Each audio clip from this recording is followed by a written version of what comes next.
Welcome back to the Restaurant Growth Show podcast. Today we have the privilege of hosting restaurant author, speaker, marketer, coach. He is also the CEO of America's Best Restaurants and is on a path to help 50,000 independent restaurants find more frequent customers and double their sales. Everyone put your hands together for Mr. Matt Plapp. Matt, welcome to the show. How are you doing today? I'm doing amazing. I appreciate that great intro. So originally, I got to be honest with you. I came across your content. I came across the Red Bull post, and that one seems to be gaining a little bit of steam on TikTok. It also seems to be ruffling a few feathers online. Maybe you could talk a little bit about what the post is about and why there's a little bit of pushback. Yeah, so I speak pretty regularly. And I was in Las Vegas the week after Thanksgiving speaking to, 25 or so restaurant owners, all independent. And my topic of conversation has been the same for a long time.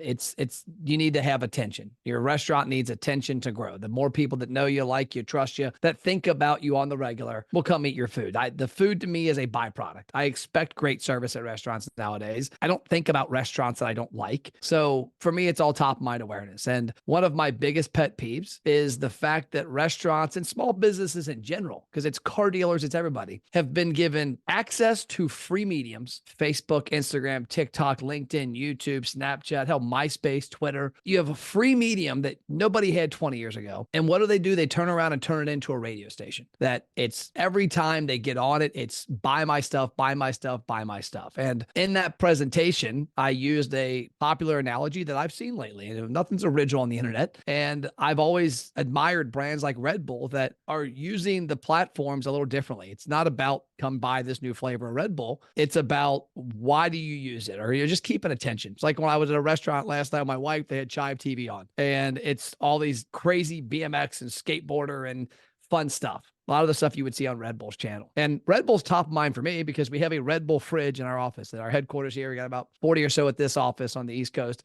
And we have a Red Bull fridge here. So it probably get targeted with Red Bull stuff because I'm drinking one every damn day. Who knows what that's going to do to me in 20 years? We'll find out. But the speech that I gave there, one thing that wasn't on camera, which I think you'd appreciate, was I was the speaker after lunch. And so we went out and we had 120 Red Bulls bought and we put them in everybody's seat. And so when I got up on stage, I said, hey, you guys are probably tired like me. You probably ate way too much food. There's a Red Bull there. There's sugar-free. There's regular. Grab one. Get energized. Let's talk about your restaurant, how you're going to get attention. Our presentation. About 40 minutes into it, I said, as an example, because I was talking about leveraging social media correctly, I said, here's Red Bull. They're not talking about Red Bull every 5 seconds. People know what it is. Well, people know what Joe's Pizza Shop, or like in my neighborhood, Barley Coins. Everybody knows it's the first place in our area to have buffalo wings in 1982. We know you have wings. I don't need to see wings every day. And what people don't realize is the minute you lose engagement, you start to lose the algorithm. And I use Papa John's. The slide that was after Red Bull was Papa John's. At the time, 6.7 million fans, and their average post gets 200 engagements. Game over. And so that was the messaging was, hey,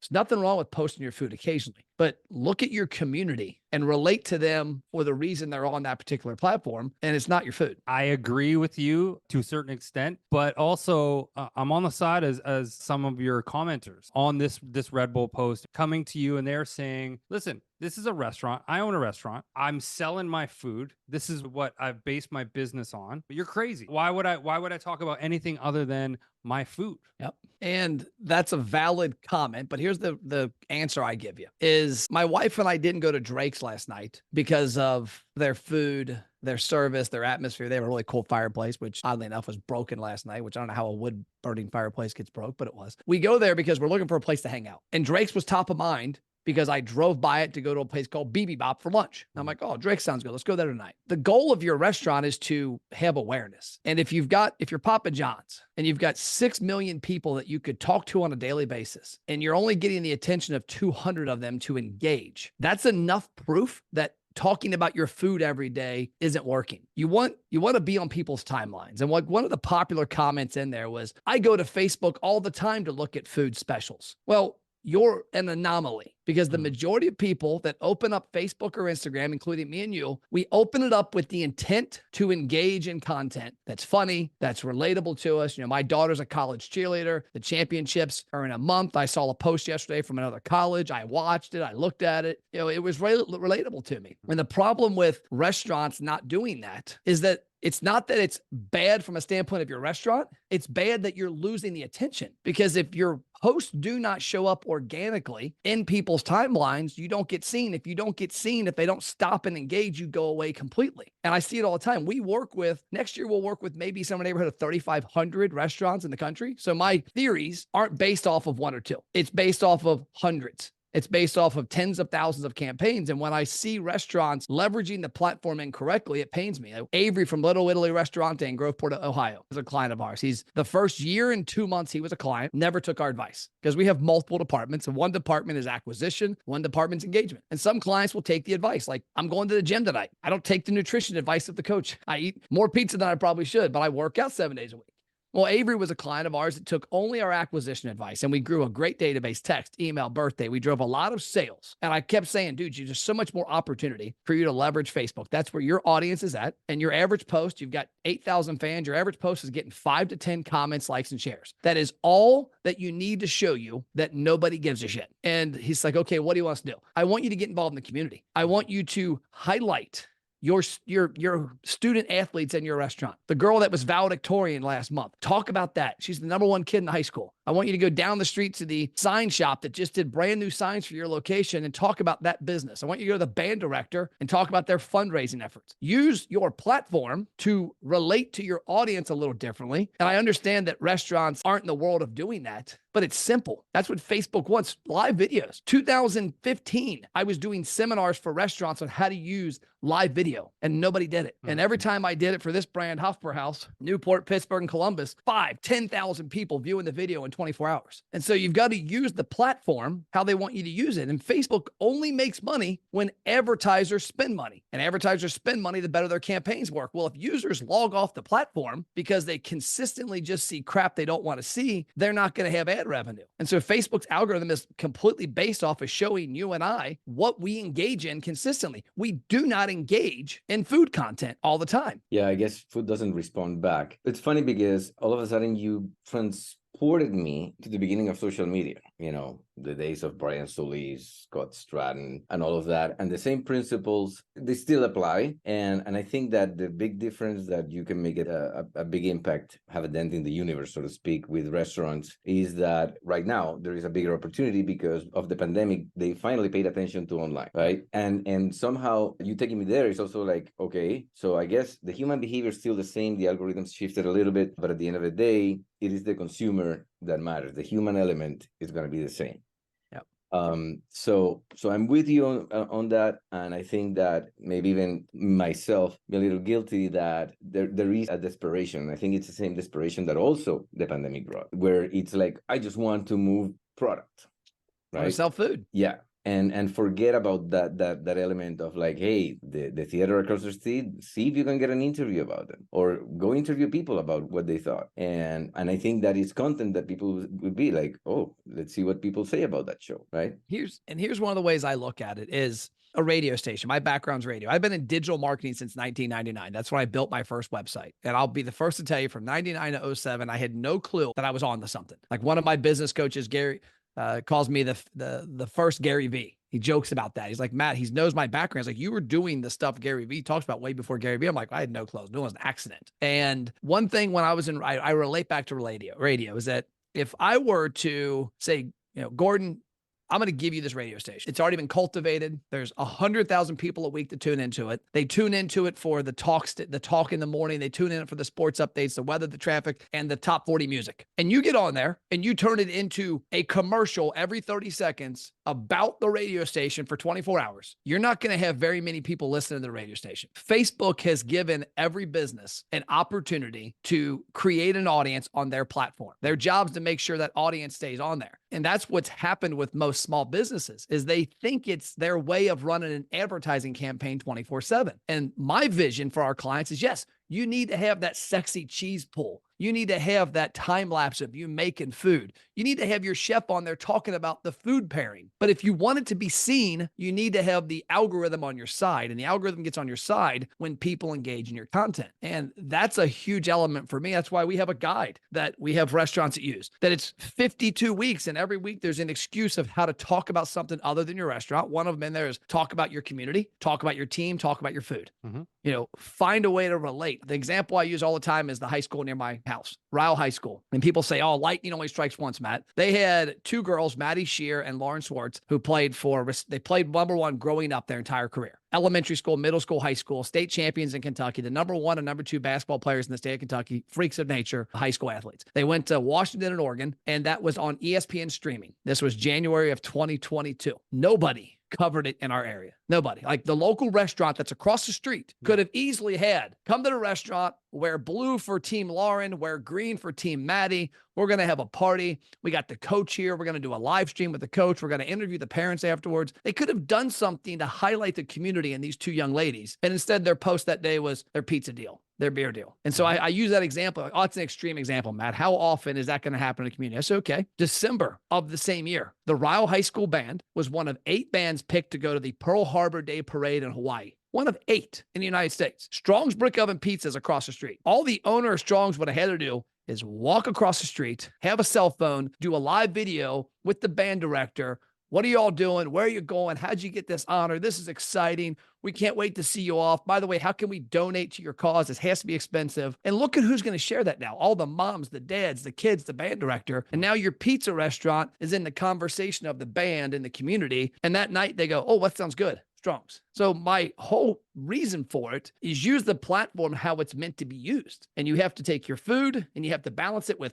content that keeps you in the conversation. Conscious marketing. We have a podcast about that. It can be really powerful, no matter the size. Yep. I think that most people consider it to be something extremely big, something of big brands, but I think that there is definitely a scalability. And so I like to hear it's huge for local. I mean, look at a local restaurant and you got like Ryle High School, where I'm talking about, is 2,600 students across the street from this restaurant. All they need is a few hundred of those parents to, on a weekly basis, go, sounds good for dinner. And all you need to do is be top of mind. Well, if your social media posts aren't getting seen, you're not top of mind. That's your number one media. That's the number one place right now restaurants are marketing, is Facebook and Instagram.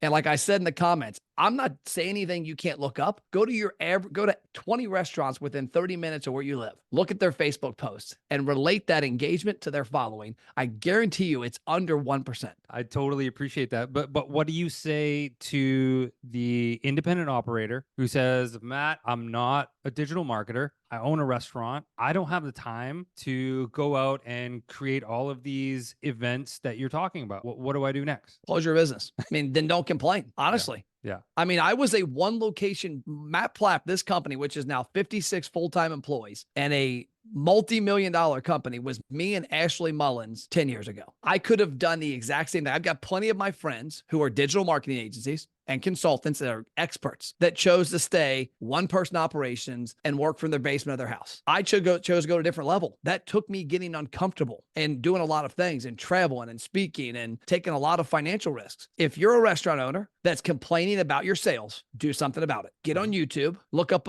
there's 10,000 probably plus videos on how to do restaurant marketing on YouTube. They're probably all better than what that restaurant owner already knows. Or worst case scenario, invest. I've got a guy sitting across the table from me right now, Peter. He films me for a living. He travels with me. I've got a marketing director that's his boss that does a lot of the same stuff. I invest $250,000 a year into people to help me do things I can't do. And so that restaurant, same thing. Go find I guarantee there's a high school kid that's in media production or something at that high school that you can go to the high school and say, I'm looking for somebody who wants to eat free, get resume experience, and lay the groundwork for a career after high school or college. Is there anybody that could come and help me chronicle the restaurant journey and highlight our community? So there's so many opportunities to get somebody to help you with paid, somebody to help you as an intern. I guarantee the restaurants have somebody that's working there right now that understand how to do this. I've got a picture. I don't think I have it in here anymore. I've got a picture we use on marketing. I have a box under my desk I used to. That was a picture that we used. My daughter made with Snapchat in the 7th grade. That was the photo we used for our company, for me, and a lot of marketing. And it was comical because I'm like, this is my daughter in 7th grade that made this really cool picture on her phone. So if she can do it, I'm confident that restaurant owner probably has that same page inside her restaurant that can help them do the same stuff. I'm really glad you brought up Gary Vee. And I think it was his book, Jab, Jab, Jab, Right Hook in the mid 2010s. And that had to do with provide value, jab, jab, jab 10 times. Provide value to the audience before you're asked, before you post your food or before you post your promotion, right? And I think that's in line with what you're talking about is provide that value, provide that entertainment, that, you know, attention grabbing post, and do that 10 times before you ask for something from the audience. Are you guys married? You have a spouse, significant other? Significant other, yep. I'm same here. Imagine if I went home every night, said, "Oh man, I'm great, Christy. I'm awesome. I did a podcast today. I crushed it. The gym, I dominated. Some lady at the mall looked at my butt. Some client said I was awesome." If it was me every night, that marriage wouldn't be here 28 years later. And that is what I look at with restaurants. You're getting into a relationship with your clients. We have an acronym we use, ABR,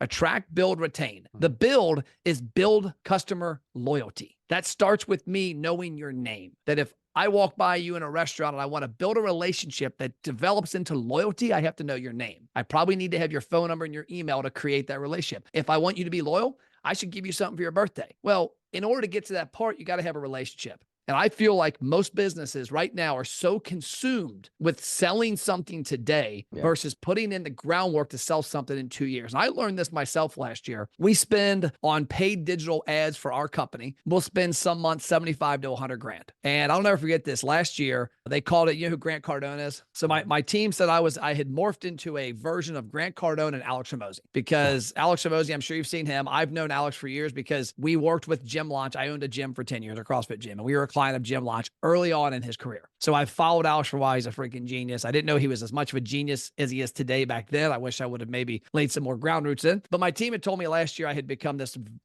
mix of Hormozi and Cardone. I was so worried about now. And one of my team members came to me. I have 13 salespeople. They said, "Matt," because I'm director of sales as well, "you are stepping on people's throats every week. At some point, the gas is going to run out." And that's why our sales went up and down, because there's only you and I have certain gas pedal for our businesses. The employees don't. And so I had to evaluate. And one of my coaches said to me, "Matt, how long are you in this for?" I said, "I've got a vision 2030. Okay. So 2030 is 7-8 years away. Why don't you put strategies and marketing in place now that's going to help you in 2030? Because right now you're burning your team out and you're trying to sell something now. And so we tweaked some things. I tweaked my attitude. I tweaked my leadership. I tweaked our ads. And it was comical because I went away from worrying about selling something today with our ads to educating for tomorrow. Our conversion of our ads the last 6 months is 3x what it was last year. And we barely talk about buying stuff. And it's because we've used brand to indoctrinate people into our world, and it lifts our conversion. So when you look at that from a restaurant standpoint, is the higher I think of your restaurant in my world, man, you support my kids' basketball team. You did an interview with the Chamber of Commerce the other day. You're involved in the different parades locally. And I see you in those lights, your brand becomes elevated. And I think of you differently, so that when you do ask me to buy pizza, I'm like, hell yeah. Exactly. The famous paying it forward. I think that we're talking about education here, right? Because there's a difference between brand and advertising. And the problem here, though, Matt, I think is that if you're to ask 100 operators what brand means or what it means to them, you're likely going to get 100 different answers, and probably 99 of them are going to be incorrect. And so it's an education about what does brand, what does positioning mean locally in your community, and what that looks like online. Can you elaborate a little bit more on how you perceive brand to be and what it means to a restaurateur? And I think there's probably not a right answer either.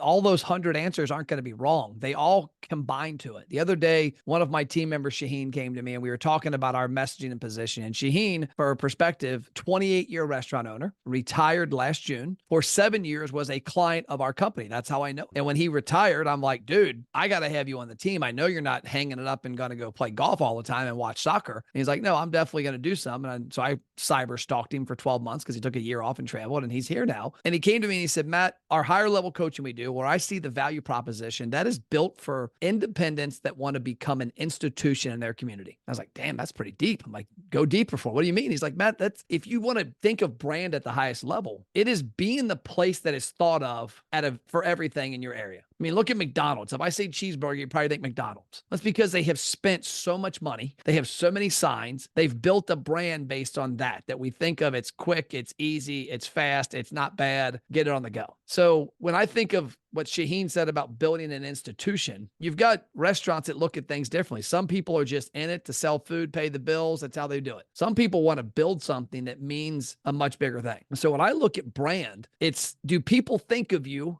when they're hungry? If you tell me, Matt, favorite pizza, Strong's.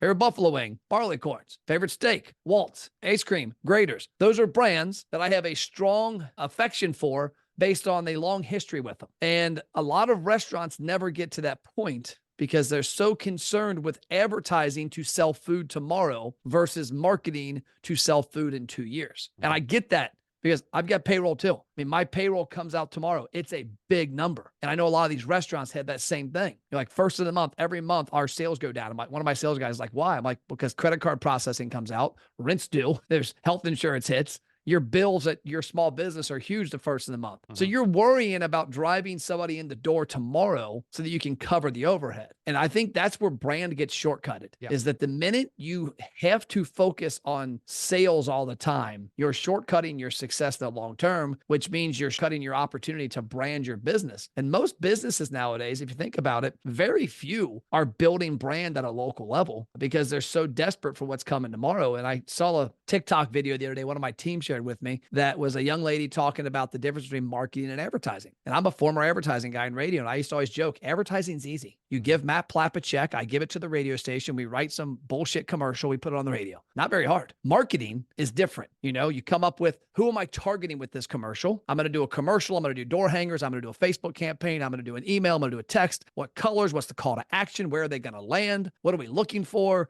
Like, marketing is much deeper than advertising, but unfortunately, there's a blur between it. Most small businesses, and this just isn't restaurants, this is all small businesses, they look at it as the same thing. And they look at, I heard somebody the other day tell me, I've never done paid advertising in my life. I never would. I'm like, so you're telling me Procter & Gamble, Coke, and McDonald's are morons? Because last time I checked, they're doing pretty well and they advertise every day.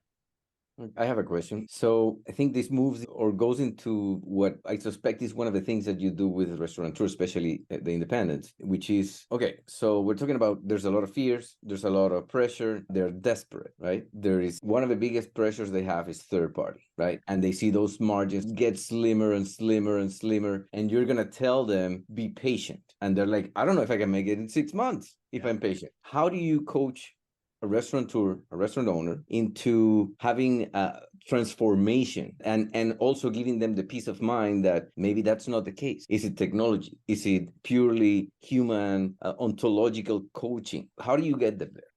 That's a tough question. That's a loaded one too, because it is a tough grind. Small business, like I honestly question my sanity probably once every couple of weeks. And I'll wake up, I'll be drinking some coffee, reading a book, and I'm like, man, why am I not just working for somebody? Why am I not a one-man operation like I was 15 years ago? Why did I choose to go this path?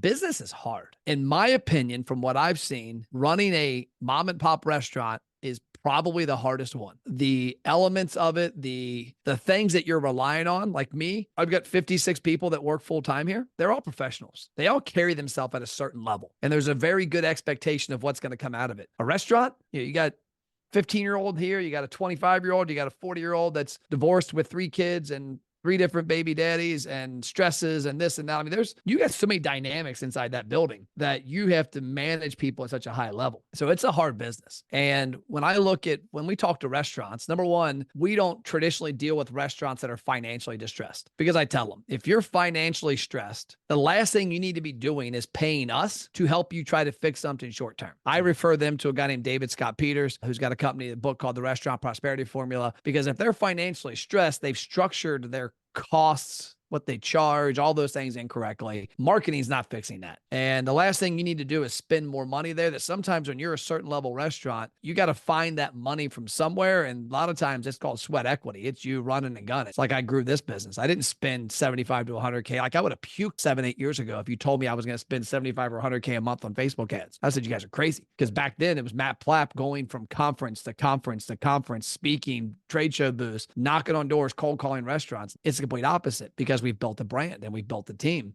But when I look at a restaurant that's struggling and trying to find that answer, number one, if they're not financially sound, I want them to be in the hands of a restaurant consultant because I have no clue how to run a restaurant. I've worked in a restaurant as an experiment a few years ago as a client of ours. I wanted to see what it was like to make somebody's pizza, to hand it to them, to ring them out, to run the process. If they're not stressed and they're a restaurant looking for advice, and then we start from the budget. What are your sales? How much of your sales are you spending on advertising and marketing? How much of your occupancy cost is going towards that? Because there are a lot of restaurants that are paying a premium to be where they're at, and that is marketing. And then at that point, we look and evaluate their customer acquisition because I look at third party as customer acquisition. I think I remember back in the days, one of our first clients that did Uber Eats a long time ago, it was like a cat and mouse game. I don't know if you remember this or not, but like they would go off your menu. You couldn't have separate menus for Uber Eats. And I remember a client of mine, we had 2 different websites. He's like, hey, this is my Uber Eats website because Uber Eats has to see that my prices are this. I inflated my prices 30% to take in consideration their cost.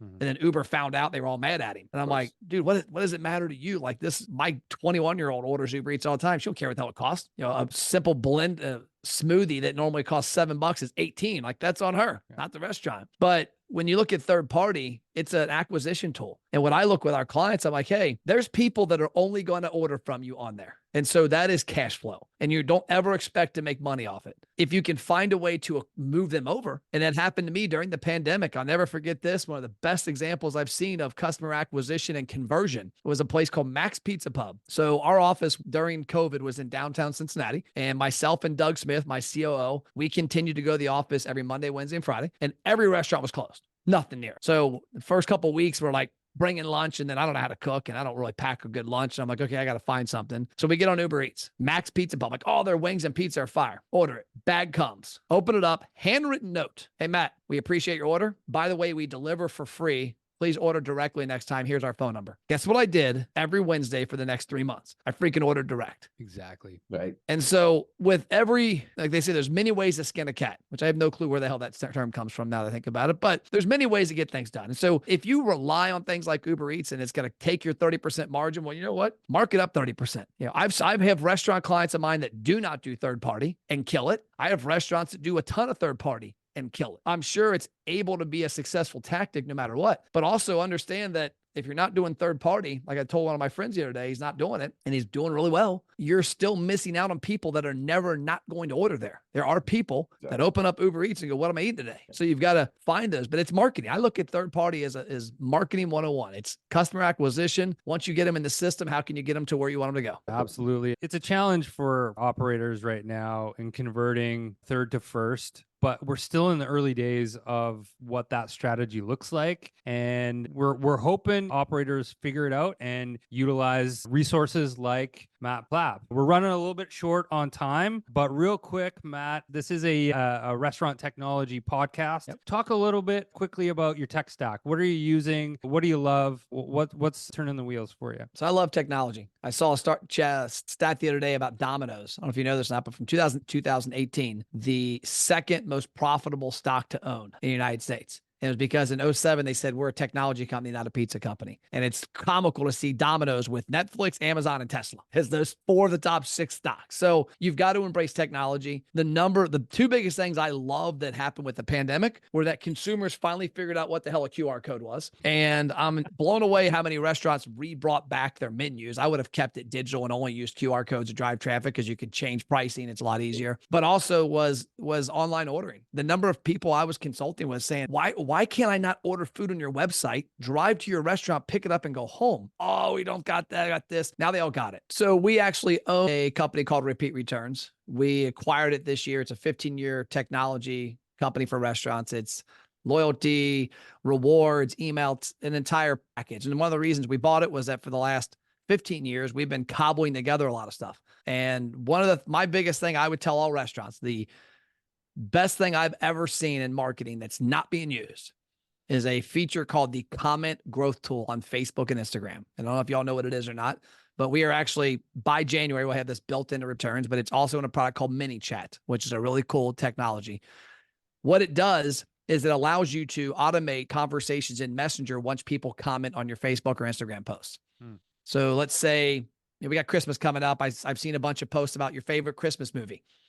So you want to capture data from people. So if somebody says, hey, post on your Facebook page, what's your favorite Christmas movie? What are you guys watching? Somebody comments on there, I'm watching Elf.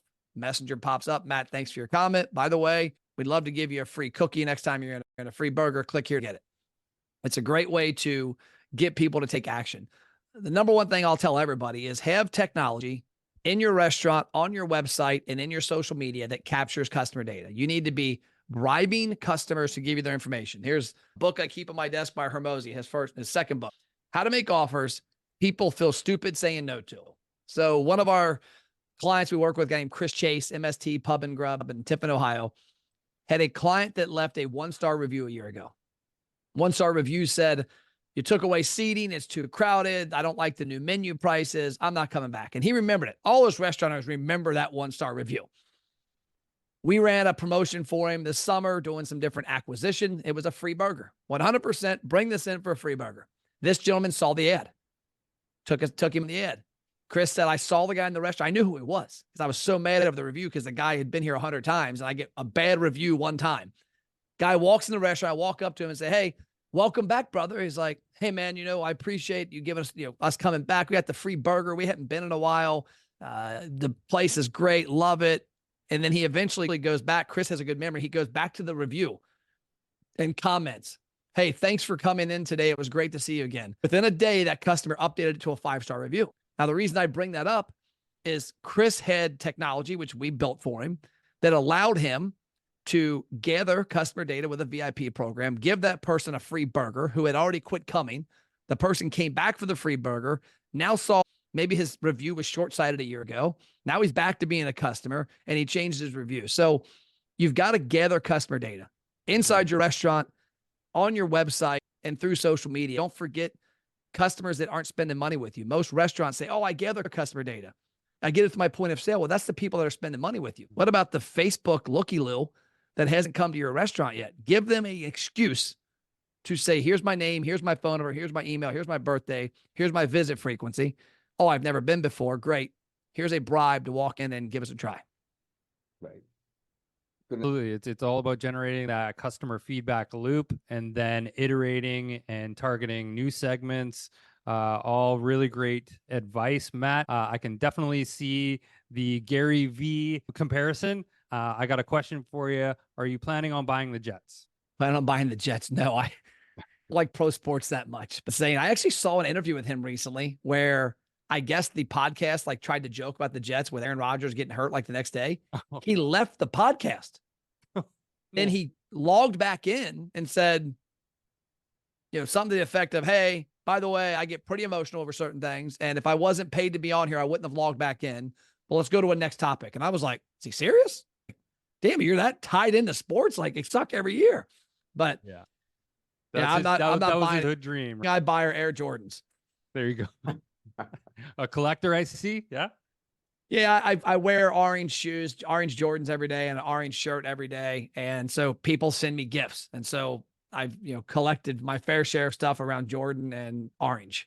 That's Nice. amazing. A bit of a sneakerhead. That's all the time we have for the show today. Matt, thank you so much. Thank you. Now's your time to plug away. Where can restaurateurs connect with you? What's your platform of choice? Yeah, so mattplapp.com is my website. americasbestrestaurants.com is the company. But find me on Facebook, Instagram, LinkedIn, Twitter. We're pretty open book. TikTok too. That's where I found you. Yep, TikTok. Absolutely. Speaking of plugs, this podcast is sponsored by Dynpricing, real-time restaurant profitability. Dynpricing uses artificial intelligence to improve restaurant profitability by dynamically updating menus across digital channels like Uber Eats, DoorDash, and Grubhub. That is all the time we have for the show today. Thanks again, Matt. Thank It was you. amazing. Look forward to reaching out and hopefully have you on again in 2024. Until next week, say goodbye, Jose. Say goodbye, Jose. See you, Jose. See you, Gordon. That's awesome. See ya. Thanks, Have a Matt. good one. Really Thank appreciate you. it, man. That was great. Pleasure. See ya. Thank you.